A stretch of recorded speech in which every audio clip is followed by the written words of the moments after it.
Laravel basic সিরিজের ১৪তম পর্বে স্বাগতম জানাচ্ছি আমি আমদাদুল হক। গত পর্বে দেখেছিলাম কিভাবে ডাটাবেস থেকে টুডুগুলো রিড করে এখানে শো করানো যায়। আজকের পর্বে আমরা দেখব হচ্ছে কিভাবে এই টুডুগুলোকে কমপ্লিট এবং ইনকমপ্লিট ভাবে দেখানো যায়। তো ক্লিক করলে যেন এটাকে কমপ্লিট করতে পারি এবং সেটা কিভাবে করব সেটা নিয়ে আজকে দেখাবো। তো চলুন শুরু করা যাক। প্রথমেই আমরা ব্লেড ফাইলে চলে আসলাম। এখানে এসে আমাদের টাস্কটাকে একটা কন্ডিশন দিতে হবে। আমরা অলরেডি দেখেছিলাম যে টাস্কটাকে কন্ডিশন করার জন্য আমরা আমাদের ডাটাবেজের মধ্যে ইজ কমপ্লিট নামে একটি ফিল্ড রেখেছিলাম। তো ইজ কমপ্লিটের জন্য আমাদের ফিল্ড যেহেতু আছে সেক্ষেত্রে আমি একটা ইফ কন্ডিশন দিলাম, টাস্ক যদি ইজ কমপ্লিট হয় সেই ক্ষেত্রে আমার একটা ভেরিয়েবল এখানে ডাটাগুলোকে দুই ভাগে নিলাম। যদি কমপ্লিট থাকে তাহলে একরকম হবে, আর যদি কমপ্লিট না থাকে তাহলে একরকম হবে। তো এখানে যেটা হলো যে আমি এখানে একটা কন্ডিশনের মধ্যে যেটা কমপ্লিট সেটাকে ডিলিট ট্যাগ দিলাম, যাতে করে আমরা বুঝতে পারি যে সেটা কমপ্লিট হয়ে গেছে, এবং যেটা কমপ্লিট না সেটাকে আমরা স্বাভাবিকভাবেই রাখলাম। তো এইখানে আমরা একটা ফর্ম তৈরি করলাম, যেটা কমপ্লিট না সেটাকে যেন ক্লিক করলে আমরা কমপ্লিট করতে পারি। তো এখানে আমি একটা রাউট ডিক্লেয়ার করে দেব। রাউটের নাম হবে হচ্ছে টাস্ক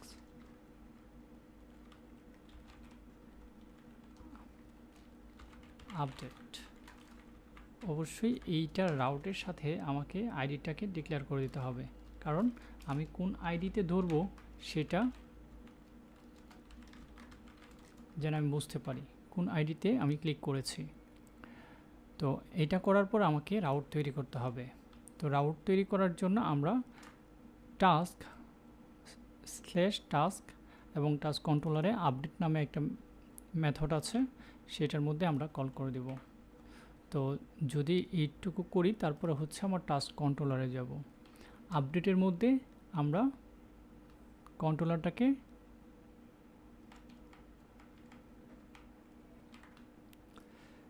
টাস্ক আপডেট এর মধ্যে একটা অ্যারে আকারে যাবে, ইজ কমপ্লিট ট্রু হবে।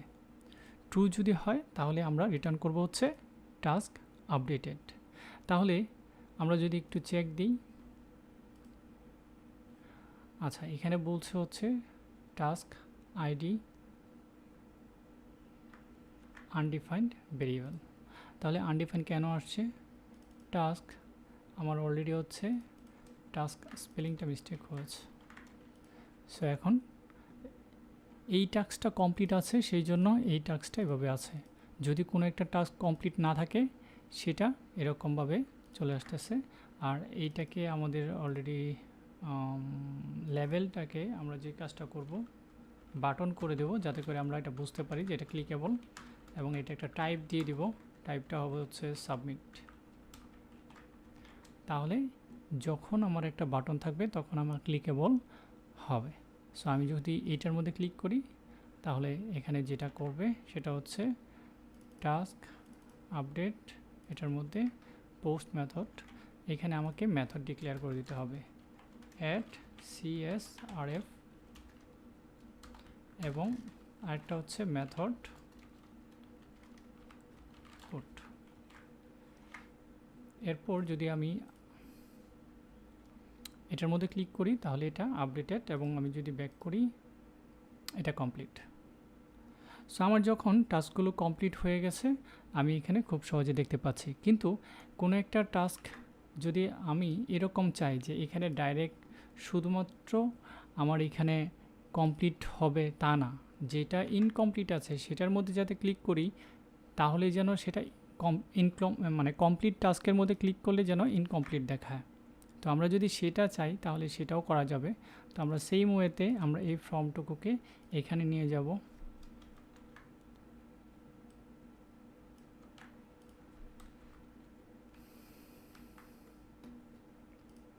তাহলে এই ক্ষেত্রে আমরা এখানে হিডেন একটা ইনপুট ফিল্ড নিব।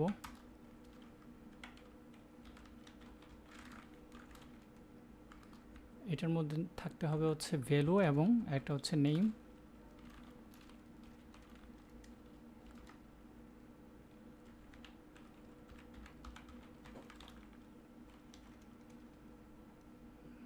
বর্তমান সেটা কি কমপ্লিট কিনা।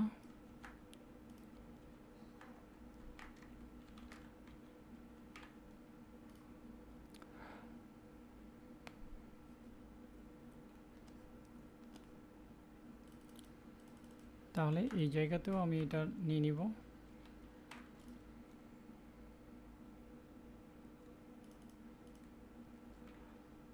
সো এখন আমি এখানে এসে যদি একটু চেক দিই যে এটা আসলে কীভাবে পাচ্ছি, তাহলে আমি যদি একটু রিটার্ন করি রিকোয়েস্ট, এর ভিতর থেকে হচ্ছে ইজ কমপ্লিট।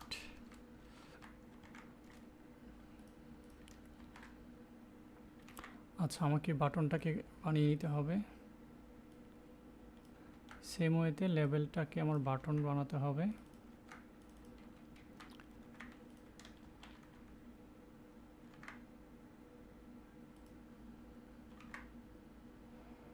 ওকে, কিন্তু প্রবলেম হচ্ছে যে এখন ডিলিটের যে ইয়াটা সেটা আসলে এটার মধ্যে কাজ করছে না।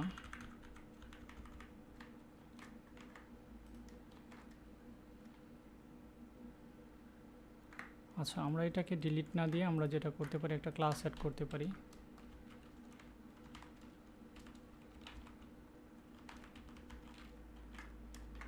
সেক্ষেত্রে এটা কাজ করবে, অ্যালাইন থ্রো। সো এখন যদি এটার মধ্যে ক্লিক করি তাহলে সেটা 1 দেখাচ্ছে, মানে হচ্ছে কমপ্লিট। আর যদি এটার মধ্যে ক্লিক করি তাহলে হচ্ছে কিছু দেখাচ্ছে না, কারণ হচ্ছে এটা কমপ্লিট না। তাহলে আমার যে কাজটা করতে হবে সেটা হচ্ছে এইখানে আমি এইটাকে নিব, এইখানে দিব, কিন্তু এটার উল্টা। সো এখন যদি আমি এটাকে সেভ করি, রিলোড দেই, এটা ইনকমপ্লিট আছে। এখন যদি ক্লিক করি তাহলে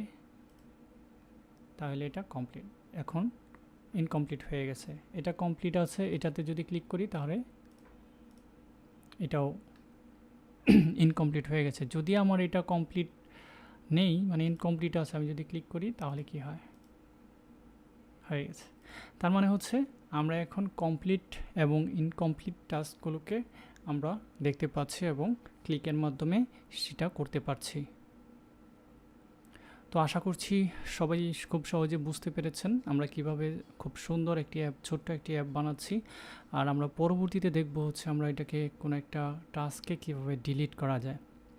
তো আজকের পর্ব এখানেই শেষ করছি। সবাই ভালো থাকুন, সুস্থ থাকুন। ধন্যবাদ সবাইকে।